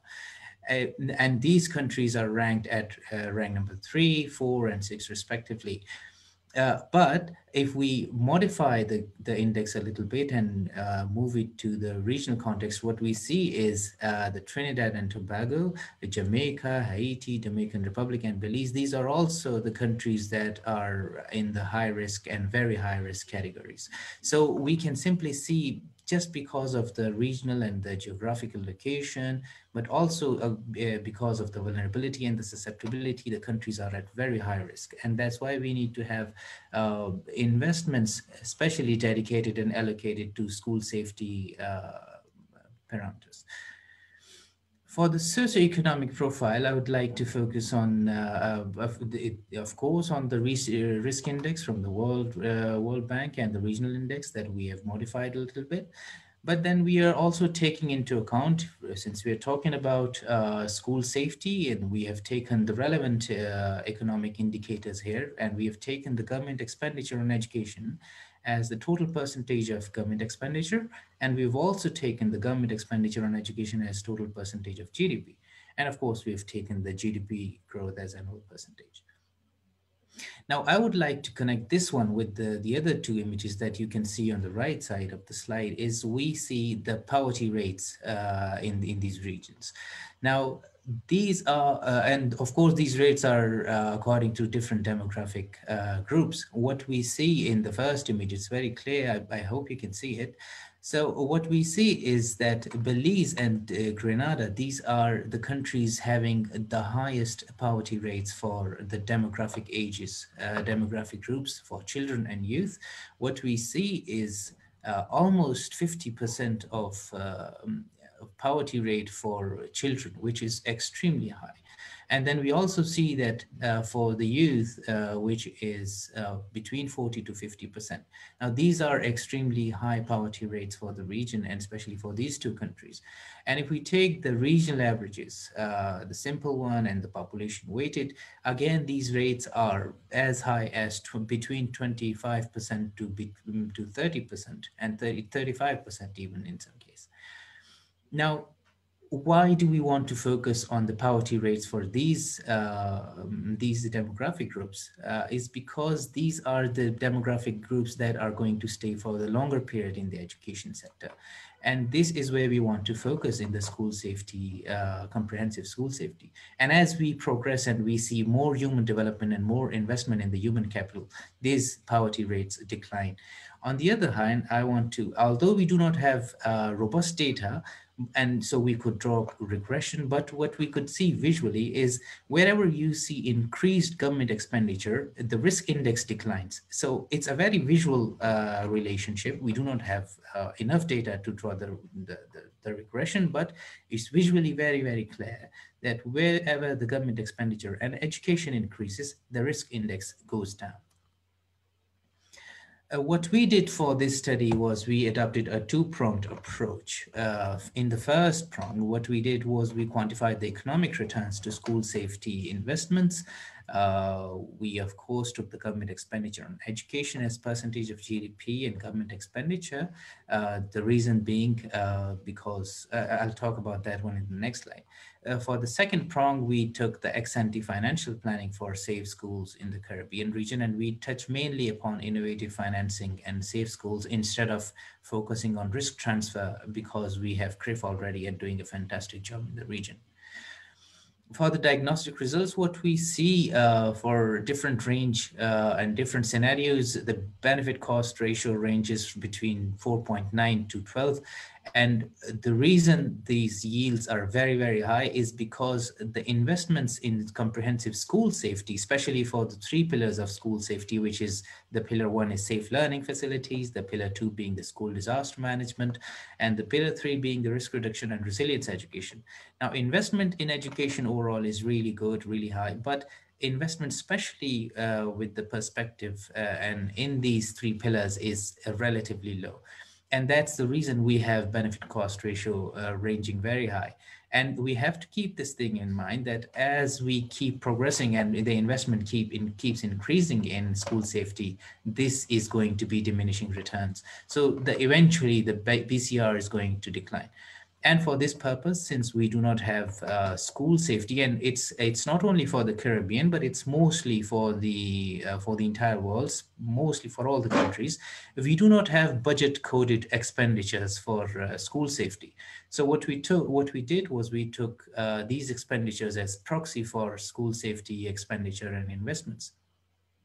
And for the benefits, since these are uncoded and untagged expenditure, which we couldn't trace, the benefits of these investments were also unknown. So we took the reconstruction costs from previous disasters as the equation suggested, that these are the benefits in the absence of, and the cost in the absence of investments. And now economic internal rate of return for education and for comprehensive school safety is just like any other project. But what we did, since we are dealing with natural hazards, and natural hazards being a probabilistic phenomenon, we annuitized the economic benefits, and we basically distributed the economic benefits through gumball distribution instead of applying the same benefits every year for the next 20, 30, or 40 years. And since we are dealing with a different range of hazards from, let's say, the most frequent and low intensity to the less frequent and high intensity hazards, we took an average return period of natural hazards for 50 years. And of course, with the assumption that the governments at sovereign level allocate 5 to 10% of education budget to school safety investment. Now, this is a very bold assumption. We have to realize that this is a very generous allocation. But if we reduce this allocation to school safety investment, the BCR range is going to go even further high. And of course, we have to keep in mind throughout this report that these are diminishing returns, and since we are just starting. And the limitation of the studies, untagged expenditure, lack of relevant data that we have seen even in Cynthia's presentation and even in Mr. Pedro's presentation, that data is one of the most critical things that we need to make more informed, risk-informed decisions. Mr. Pedro explained beautifully on how COVID has been affecting in the loss of earnings individually and of course at the national level. What we see here because of COVID, the schools have been closed throughout the countries, and this slide is just to give to the audience an idea of how much time has been lost, that the loss of learning that Mr. Pedro talked about in detail. So for example, we can simply see is between 20 to 40 number of weeks have been lost in an academic year. In some cases, it's 1/4 of an academic year. In many cases, it's almost an entire academic year. So this school closure throughout the pandemic in the sub-region, which is, for example, here we can see the 40 is the maximum number of weeks where the schools have been closed throughout the pandemic. And given the resurgence of the COVID-19 cases, we might even anticipate that reclosure of schools, and that might affect the economies even further. So it's basically to give an idea how serious the impact has been because of the pandemic on the schools, and the school closure, of course, affect the loss of learning, which eventually result into loss of individual earnings and, of course, the national revenue in the longer run. For Puerto Rico, we do not have any data in our database, so that's why it's zero, and for many other countries that we've seen in the previous slides. The ripple economic effects we want to talk about is now we know investments in school safety and education yields tremendous effects, tremendous economic growth. It works as a stimulus, but we also have seen in different studies and in different scenarios that lack or absolute absence of investments in comprehensive school safety also triggers other vulnerabilities. And this is one of the most common scenario that we have seen, and not only in the Caribbean region itself, but also throughout the world. We've seen this scenario in the case of earthquakes, in case of hurricanes, in case of floods, etc. Wherever the structural collapse happens or the structure is simply rendered unusable, it leads into other vulnerabilities, and that's merely because of low or inadequate investments in comprehensive school safety. And just to remind you, the 3 pillars of the comprehensive school safety have been safer learning facilities, the school disaster management, and the risk reduction and resilience education.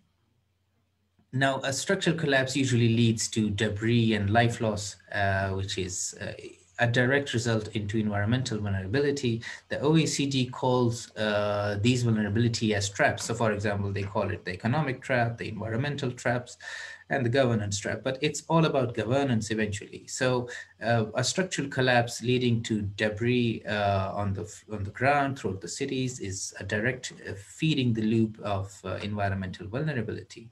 And the life loss is a direct feeding the social and the economic vulnerability. And the structural collapse itself is a physical vulnerability. For instance, one of the honorable ministers mentioned that schools in some cases cost really, really high. And these are the investments that have been made and procured over time. You see, we simply couldn't afford to let a structure collapse, structure worth these many precious taxpayers' dollars simply collapse because we couldn't pay attention to just a few perspectives of school safety. Now, one thing that especially would like to connect with the social vulnerability is, if you recall from the previous slide, the poverty rate of the demographic groups of children and youth was very high, in some cases as high as 50%. And on average, it was as high as almost 35%, 30 to 35%. Now, we are dealing with communities. In some cases, these are below poverty lines. And in many cases, what we've seen is their school feeding programs in many schools in most of the countries. And the children and the students that we've seen is basically the meal that they get in these schools are actually the only full meal that they can afford and the only full meal that they get. So a structural collapse or simply rendering the structure simply unusable, basically implying that the education is discontinued, basically it also disrupts the school feeding programs. Now, the school feeding programs in this scenario that I've just explained is an enormous trigger into social vulnerability, and eventually it feeds the national poverty line and the national poverty traps.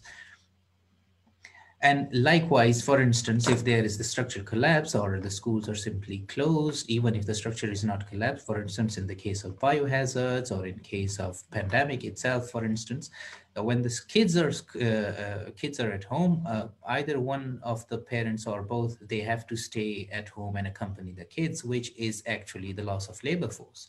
And the loss of labor force eventually leads to small and medium entrepreneurial exits, which of course leads to loss of public revenue, and which eventually in the long run leads to reduced national power productivity. And because of the discontinuity of the education, what we've seen is the reduced school days, as explained in the previous presentations from my colleagues. It basically leads to loss and reduced individual earnings, which eventually leads to reduced national income.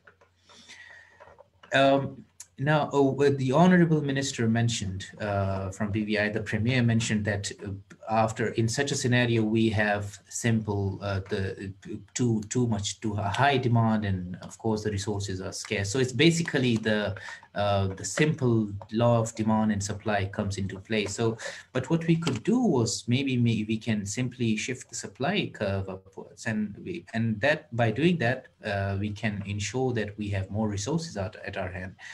So ex-ante financial planning comes into play and we can basically talk about an impact bond, for instance. It's a bond per se, but the bond and the payments and the yields of the bonds are basically tied up with an actual impact, a social impact on the ground. Now, these are investors who are concerned not only with the returns on their investments, but they are also concerned with the social uplift of community, of a society, or even a country in some cases. So for instance, let's say in this case, our investor could be the World Bank, the CDB, the IDB.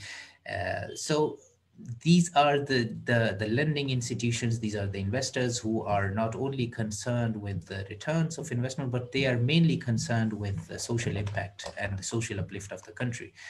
And let's say a government decides that we would like to have a 50% or 80% of or 100% of our schools, let's say, reach to a level where they are 100% safeguarded and 100% secure from the perspective of comprehensive school safety. Now, this is a target that could be achieved from short term to medium term, let's say 3 to 5 years or even longer. But let's say this is a target, or a reasonable and practical target could be achieved in 3 years. Now the investor won't get this premium. The investor won't get the yield in the very first year, but there will be an independent evaluator who would come and evaluate the situation on the ground. And of course, if the social impact has been created, let's say 100% or 10% or 50% of schools have been completely secured and they are comprehensively safe from this perspective, all the 3 pillars are in place, which means the national growth in the long run is safe, the individual earnings in the short term to medium term are safeguarded. It can give a green signal to the government, which eventually can give a green signal to the intermediary and of course release the payment and the yield to the investor. So it's not only basically securing the comprehensive school safety perspective, but actually we are increasing the basket for social expenditure. So basically it's just applying the social expenditure lens to our routine public financial management.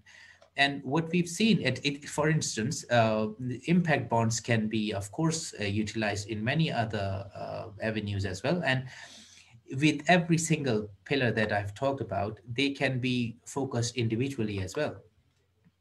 Now, we have seen, although social impact bonds have not been used in risk reduction field so far, but we've seen other bonds, for instance, the resilience bonds, the climate resilience bonds, and we've seen Mexico raising an amount of $400 million. So it's an enormous opportunity, and it's a great opportunity for the Caribbean countries to explore these opportunity on increasing the basket for social expenditure and ensure school safety in the longer term.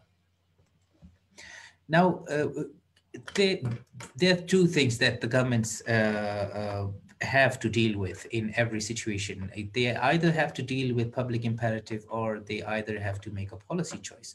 Now, in case of natural hazards, what we see is, for instance, the schools are closed, or if the governments decide that, okay, we do not have enough resources to allocate to social safety, but in the wake of disaster, when there is a structural collapse or when there is education discontinuity, the governments cannot turn a blind eye.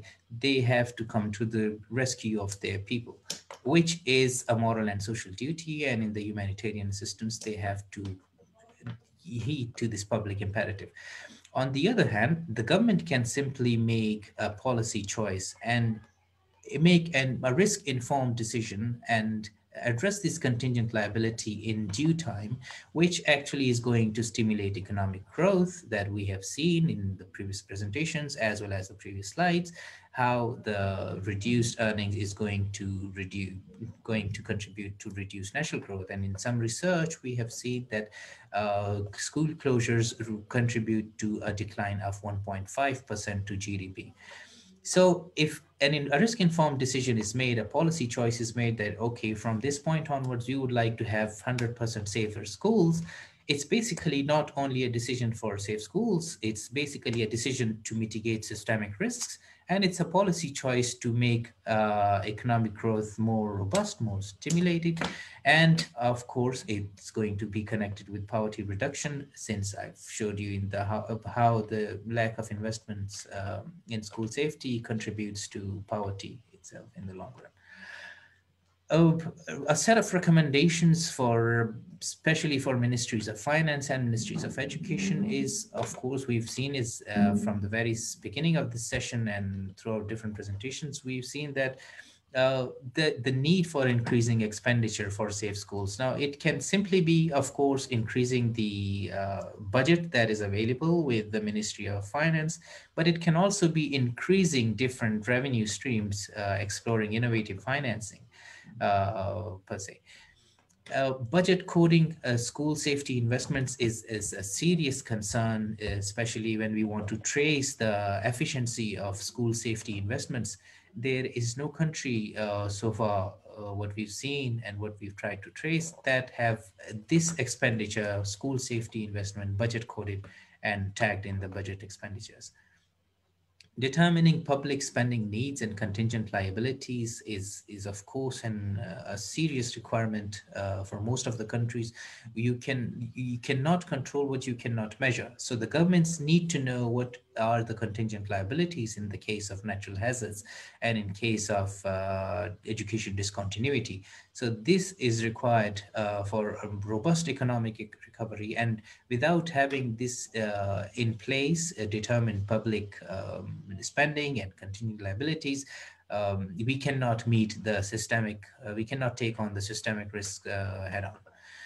The governments have to emphasize more on ex-ante financial planning instead of relying on the routine and traditional ex-post budgetary reappropriation and reallocation. Instead, we need to focus more on ex-ante financial planning because it's going to yield and to help us achieve in fiscal resilience that we are basically striving for. Innovative financing and impact bonds, and of course resilience bonds. These are some of the avenues that every government can explore, and that actually is going to help achieve comprehensive schools safety. Inclusive growth, of course, we want to achieve systemic risk. It has to be inclusive. Every intervention, every initiative has to be inclusive. For Ministry of Education, risk analytics and school safety assessments are direly needed. School safety metrics could be developed where we can see what are, and it's basically somewhat linked with the contingent liabilities. So maybe a joint venture of Ministry of Finance and Education could be launched where we can talk about school safety metrics, school analytics, and the contingent liabilities.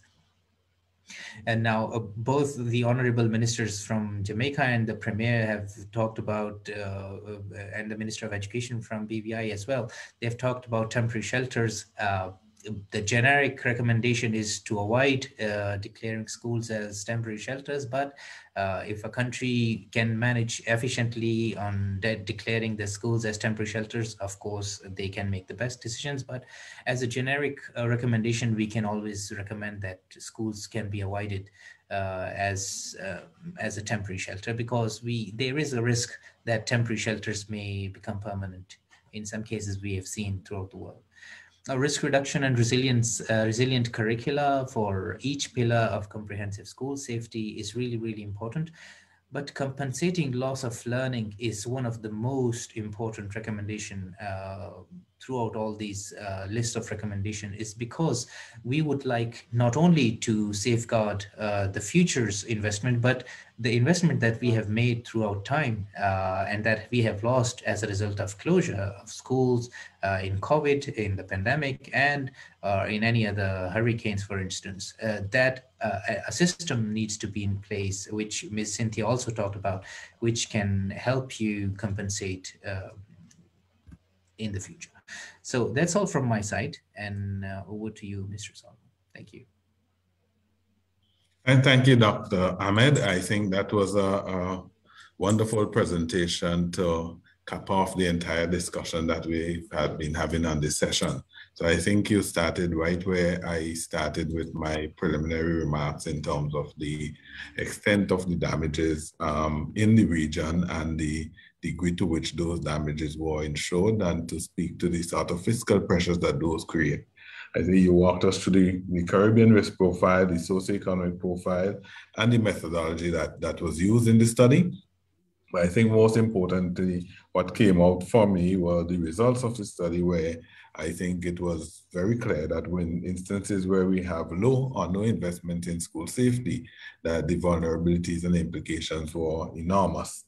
I think you took us to a place where we were discussing before the choice of using schools as emergency shelters. And if we think that was difficult, you then pose an even more difficult one in terms of the public imperative and the policy choice that governments have to make in this situation. So I want to thank you very much for that presentation.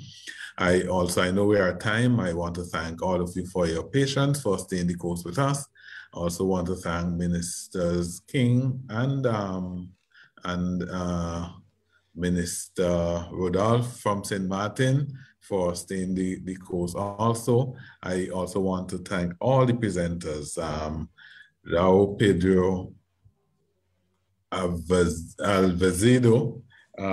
Cynthia Hobbs, the Premier Fahie, and Deputy Premier Dr. Whitley, Minister Willams, and you, Dr. Ahmed, for your wonderful and stimulating presentations. I know we had a lot of information to consider based on your presentations, and I am sure the participants are eagerly awaiting some semblance of the materials which were presented today, because I know there are lots of ideas and discussions which can flow from these presentations. So I really want to thank everybody. I also need to thank the organizers for this very interesting session, and also for inviting the CB to moderate it. Thank you very much, everybody. Thank you, thank you. Thank you. Goodbye, everyone.